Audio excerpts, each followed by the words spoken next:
বৌদি, হ্যাঁ ওবেলা যে মাংসটা হবে ওই একটু কষা কষা করে ঝাল ঝাল করে করবো তো? হ্যাঁ, আমি দই মাছ করবো মিঠুদি। মাছগুলোতে দই মাখিয়ে রেখে দিয়েছি। তুমি মাংসটা ভালো করে কষবে, বুঝেছো? জল দেবে না বেশি। আচ্ছা আচ্ছা, শোনো না, বলছি ওই আগে আমি আলুটা ভেজে নিই, তারপরে মাংস আলু একসঙ্গে বসিয়ে দেবো, কেমন? হ্যাঁ গো বৌদি, ডিঙ্কা বাবু একেবারেই কিছু জানে না, না গো? না, সেই জন্য তো বাবুর গোসা হয়েছে। ও ভাবছে যে মার জন্মদিন ভুলেই গেছে। শোনো না মিঠুদি, এই দুটো গ্যাসে তো দুটো জিনিস চলছে, আর ওদিকে আরেকটা উনুন জ্বালিয়ে না সব রান্নাগুলো চটপট সেরে ফেলবে, বুঝলে? অনেক রান্নার সময় লেগে যাবে নয়তো। বাবা রে বাবা, কথায় কথায় এত সময় নষ্ট হয়ে গেল না। একটু পোলাও করব আমি। চালটা ধুয়ে নি, চালটা এই তো চাল। আমায় দাও, আমি ধুয়ে দিচ্ছি, দাও আমায় দাও। আচ্ছা দাও, ধুয়ে দাও। বৌদি, বৌদি কাকে কাকে বললে গো? কাকে আর বলবো? তোমার ননদিনীকে বলেছো? উপালদাকে বলেছি, উপালদাকে বলেছি সবাইকে নিয়ে এসো। এখন দেখা যাক কে আসবে কে আসবে না, তাদের ব্যাপার। বৌদি, এই বাড়ির লোকগুলোর কি হবে? কি আবার হবে? আমি গিয়ে বলে আসবো।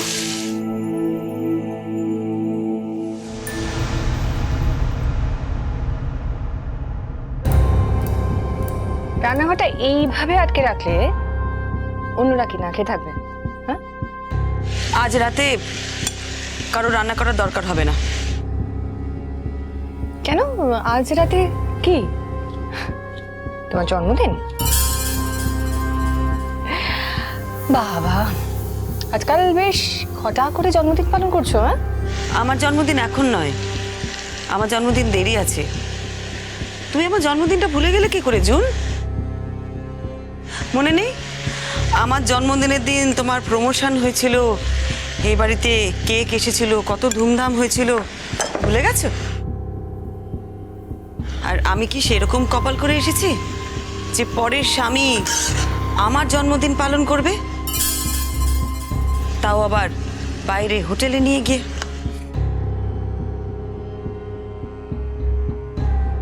অবশ্য ওটাকে আমি কপাল বলি না, ওটাকে আমি আত্মসম্মানের অভাব বলি। যাই হোক, আমার এখন অনেক কাজ আছে, তোমার সাথে এইসব নিয়ে তর্ক করার সময় আমার নেই। তুমি হাঁ করে দাঁড়িয়ে আছো কেন? যাও চালটা ধুয়ে দাও আমাকে, পোলাওটা করবো তো। এত ঝাড় খেলে জীবনে এখনো শিক্ষা হলো না? না, কে বলেছে বলো তো আমি ঝাড় খেয়েছি?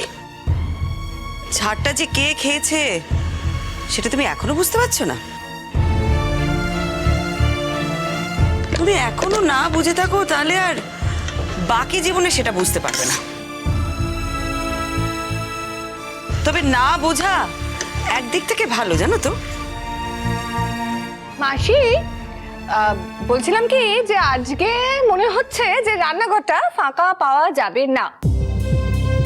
তো ফাঁকা না পেলে রাখবো কেমন করে? রান্না হবে না। তো কি আশ্চর্য, আমি তো বুঝতে পারছি না, আমরা কি না খেয়ে থাকবো নাকি? অনিরুদ্ধ, কিছু একটা ব্যবস্থা করো। তোমাদের একটা কথা বলি, আজ থেকে মায়ের পক্ষে তোমাদের জন্য রান্না করে দেওয়া সম্ভব নয়। তাহলে কি হবে বাবা? কে রান্না করবে? মানে রোজ কি রেস্টুরেন্ট থেকে খাবার আনা হবে নাকি? দেখো, আমার জন্য সেটা কোনো অসুবিধা নয়, আমি সেটা অ্যাফোর্ড করতে পারি, বাট সবাই কি পারবে সেটা? আমি জাস্ট আমার মাকে বলবো আমার মা আমার জন্য রেস্টুরেন্ট থেকে পাঠিয়ে দেবে রোজ। সেই তোমার মা হোটেল থেকে খাবার পাঠিয়ে দেবে তোমার জন্য, তোমার একার জন্য, তাতে হয়তো জাম্বো ভাগ বসাতে পারে, কিন্তু বাকিদের জন্য তোমার মা তো পাঠাবেন না। বাকিদের কি হবে না হবে সেটা তোমার মা বিবেচনা করে দেখবেনও না। তুমি আর জাম্বো ওই হোটেলের খাবার, 5 স্টার হোটেলের খাবার নিজেরা খেয়ে নেবে, বাকিরা কি খেলো না খেলো সেটা ভাববেও না। বাবা, তুমি এক্স্যাক্টলি কি বলতে চাইছো আমি বুঝতে পারছি না। আমি সত্যি মাঝে মাঝে নিজের কাছে নিজেই অবাক হয়ে যাই যে এই বাড়িতে আমি এখনো আছি। এক্স্যাক্টলি, এই বাড়িতে না থাকলে তো তুমি মহারানীর মতো ট্রিটমেন্ট পাবে না। এক গ্লাস জল গড়িয়ে খাও না তুমি, মুখের সামনে 10 জন লোক জল গড়িয়ে দেওয়ার জন্য বসে আছে, তাই তুমি ভাবো যে সেটা তুমি ডিজার্ভ করো। তুমি সেটা ডিজার্ভ করো না অঙ্কিতা। একটা জিনিস মনে রাখবে, পয়সা দিয়ে না মানুষ কেনা যায় না। অন্যের সার্ভিস দিতে গেলে মানুষকে নম্র হতে হয়, ভদ্র হতে হয়,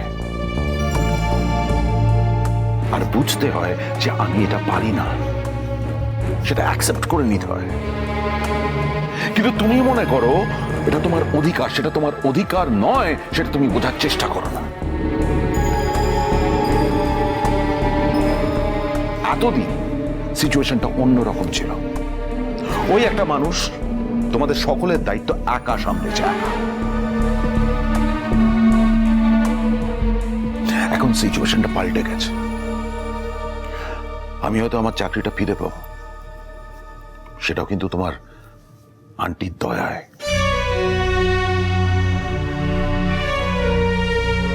তার মানে এই নয় যে প্রত্যেকের সমস্ত সুযোগ সুবিধা আমি প্রোভাইড করতে পারবো না। আমরা একসঙ্গে থাকি, যৌথ পরিবার, আর যৌথ পরিবার প্রত্যেকটা মেম্বারের একটা না একটা কন্ট্রিবিউশন তাদের নিজের মতন করে থাকা উচিত।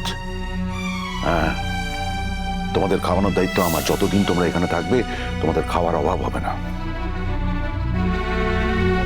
কিন্তু অন্য কিছু সেটা আমি প্রোভাইড করতে পারবো না। এই যে তুমি জল গড়িয়ে খেতে পারো না বলে তোমার মুখের সামনে আমি জল জোগানোর লোক দাঁড় করিয়ে দেবো তা কিন্তু নয়। আমি সেটা পারবো না। এটা তোমায় মানতে হবে যে তুমি সেটা পারো না। কিন্তু পারো না মানে এই নয় যে তুমি চেষ্টা করবে না, চেষ্টা করবে, পারতে হবে। আর যদি না পারো তাহলে নিজে পয়সা দিয়ে লোক রেখে নেবে, আমার পক্ষে কিছু করা সম্ভব নয়। বাবা, তুমি শুধু শুধু অঙ্কিতাকে এইসব কথাগুলো কেন শোনাচ্ছ? আমাদের বিয়ের আগে থেকেই তো সবাই জানতো যে অঙ্কিতার এসব করার অভ্যেস নেই, তাহলে এসব কথা উঠছে কেন? হ্যাঁ মানে তোমার পাপা তো ঠিকই বলছেন জাম্বো, পাপার একার ইনকামে তো এতগুলো লোক প্রোভাইড করা সম্ভব না। আমরা আপনার চেষ্টা করছি একটা রান্নার লোক জোগাড় করার, কিন্তু অঙ্কিতার পারফরমেন্স খাটার আরেকটা লোক জোগাড় করা আমাদের পক্ষে সম্ভব হবে না।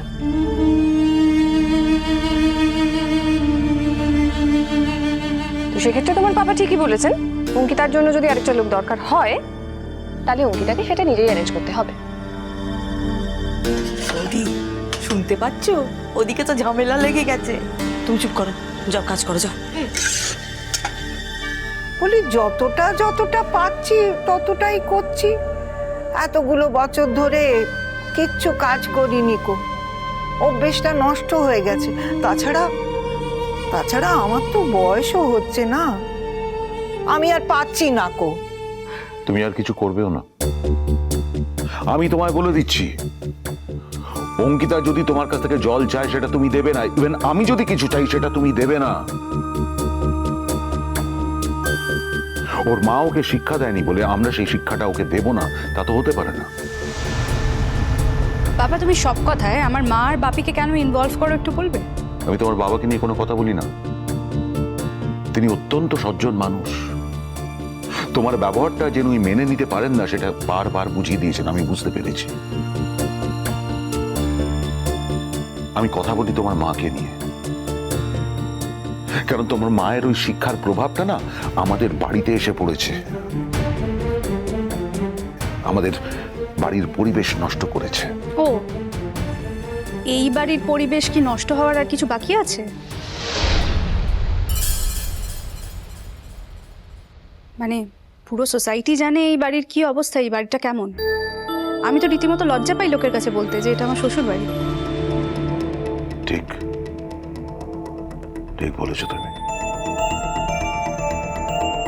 এই বাড়ির পরিবেশ তো নষ্ট হয়েছে, হয়তো তো আমারই কারণ, যদিও তাতে বাইরের লোকের ইন্ধন ছিল। স্টিল